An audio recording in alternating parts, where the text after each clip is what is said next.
Pergi ke pasar membeli cumi. Eh, penjualnya baca puisi. Terimalah salam dari kami, kelompok PKH 11 yang mau presentasi. Assalamualaikum warahmatullahi wabarakatuh.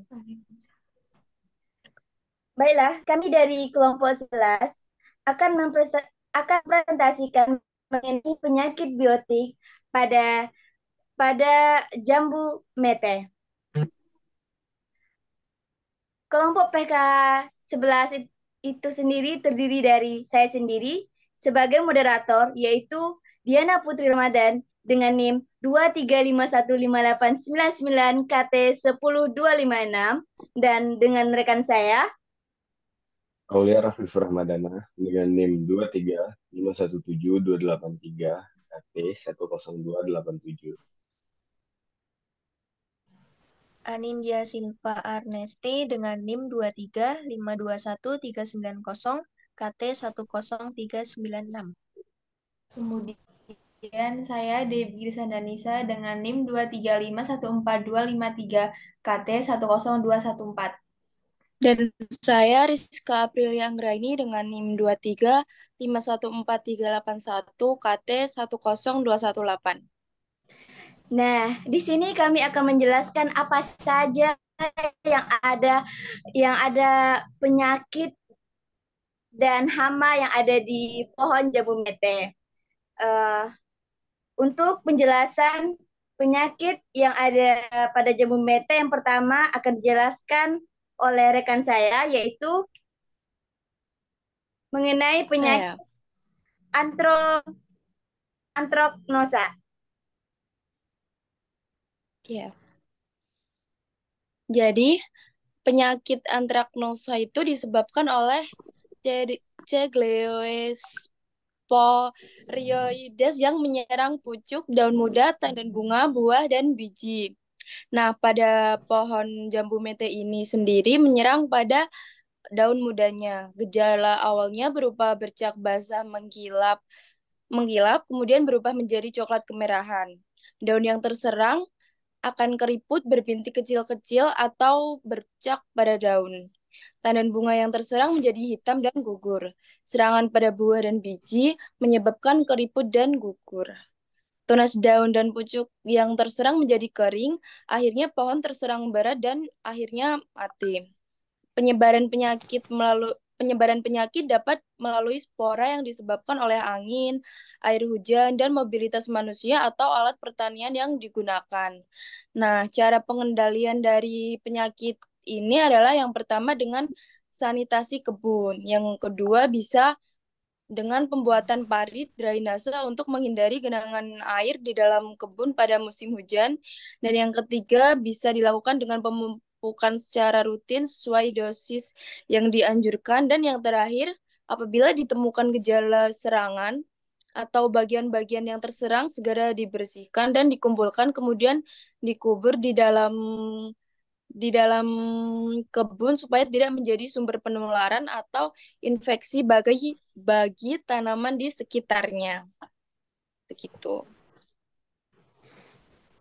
Nah, jadi teman-teman udah tahu sendiri kan dari penjelasan yang telah rekan saya jelaskan, itu mengenai penyakit antraknosa.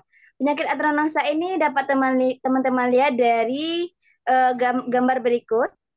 Kepada rekan saya Rafif, apakah bisa di zoom terlebih dahulu? Nah, dapat teman-teman lihat ini ada bercak seperti apa ya? Seperti noda yang berwarna coklat kemerahan. Nah, penyakit ini disebabkan oleh C. gliocephorides dan ini juga termasuk penyakit yang sangat banyak ditemui di jambu mete adalah kami iden. Jadi jika teman-teman melihat penyakit bercak ini, teman-teman bisa tahu bahwa ini terserang penyakit atrognosa. Dan selanjutnya yaitu mengenai hama kutu putih yang akan dijelaskan oleh rekan saya. Selanjutnya adalah hama kutu putih. Hama ini adalah hama yang berbentuk berwarna putih dan bentuknya oval. Merupakan hama yang berukuran kecil dan mempunyai embelan panjang sebanyak dua di belakang bagian tubuhnya sebagai penciri utamanya.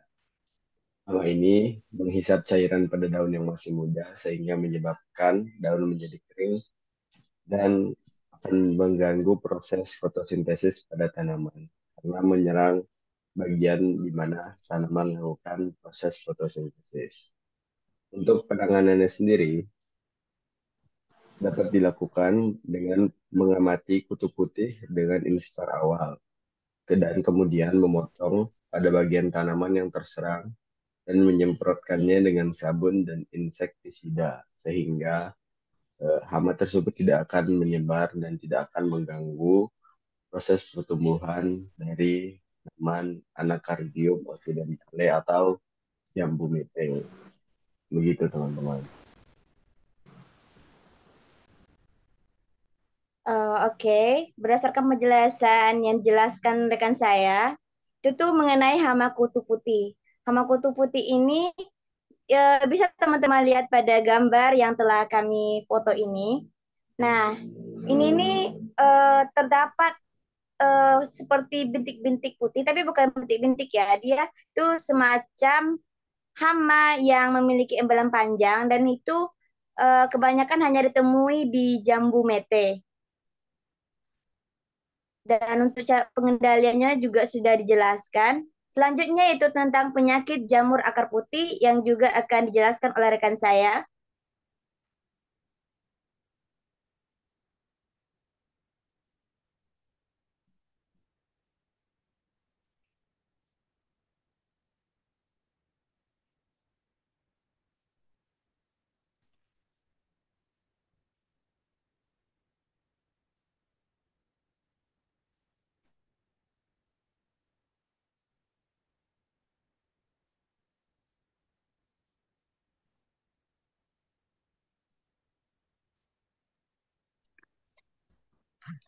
Lalu yang ketiga ada penyakit jamur akar putih, yang dimana jamur ini ditemukan di pangkal batang dan pada perakaran.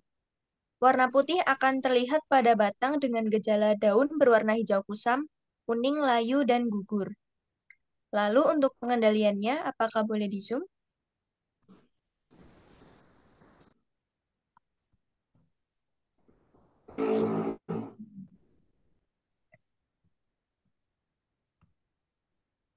Boleh ke bawah lagi? Ini nggak bisa, Nin, Hah, nggak bisa. pakai HP. Oke.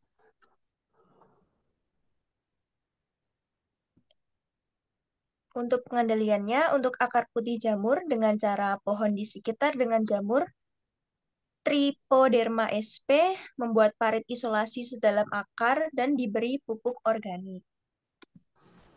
Gitu, teman-teman.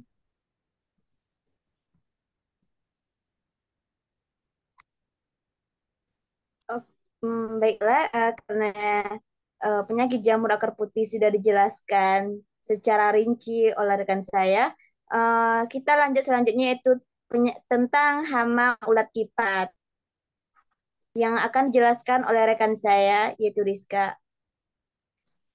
Kemudian ada hama ulat kipat.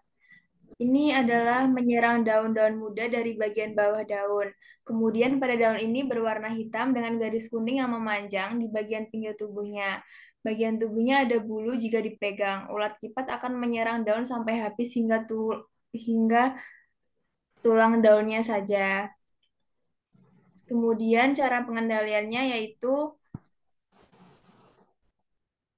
dengan cara mengutip ulat dan memotong daun menjadi sarangnya dan memusnahkan dengan cara dibakar, memanfaatkan musuh alami dan pemberian inseksida.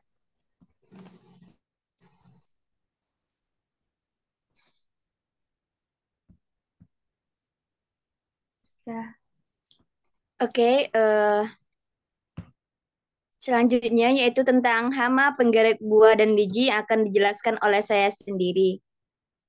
Mengenai hama penggerek buah dan biji itu disebabkan oleh gerakan dari larva Nephopteryx XP yang menyebabkan buah muda tidak berkembang dan biji muda tampak tidak normal. Setelah itu geraknya mulai meluap, buah mengering dan jatuh ke tanah. Hal ini bisa kita lihat dari gambar yang ada. Apakah bisa di zoom?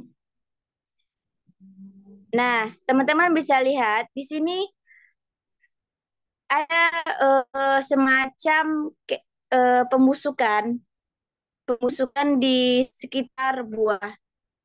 Sehingga buahnya itu ya tentu teman-teman tahu buah jati itu yang bagusnya gimana, dan yang kami foto ini jambu metenya ini udah mulai membusuk, mungkin akan segera juga jatuh. Dan untuk cara pengendaliannya, teman-teman dapat melakukan pencegahan dengan membuang atau menghancurkan buah dan biji yang jatuh ke tanah akibat serangan penggerek Nephopteryx XP ketika mulai awal musim berbunga. Agar eh, serangan penggerek itu tidak menular ke jambu mete yang lainnya yang masih bagus. Yang kedua, yaitu dengan serangan dewasa aktif pada malam hari, sehingga penggunaan perangkap cahaya dapat dilakukan untuk mengurangi populasi dari Nephopteryx XP.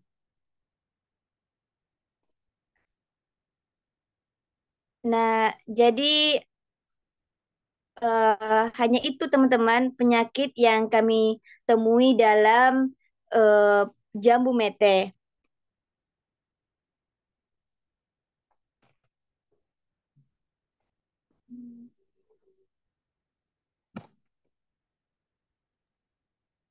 Dan mewakili teman-teman saya mengucapkan terima kasih atas semua perhatiannya, dan semoga teman-teman semua teredukasi dengan apa yang kamu bertindak. Dan saya mewakili teman-teman saya mengucapkan terima kasih dan wassalamualaikum warahmatullahi wabarakatuh. Semoga kami dapat nilai aman. Waalaikumsalam. Amin. Sampai jumpa teman-teman. Dadah.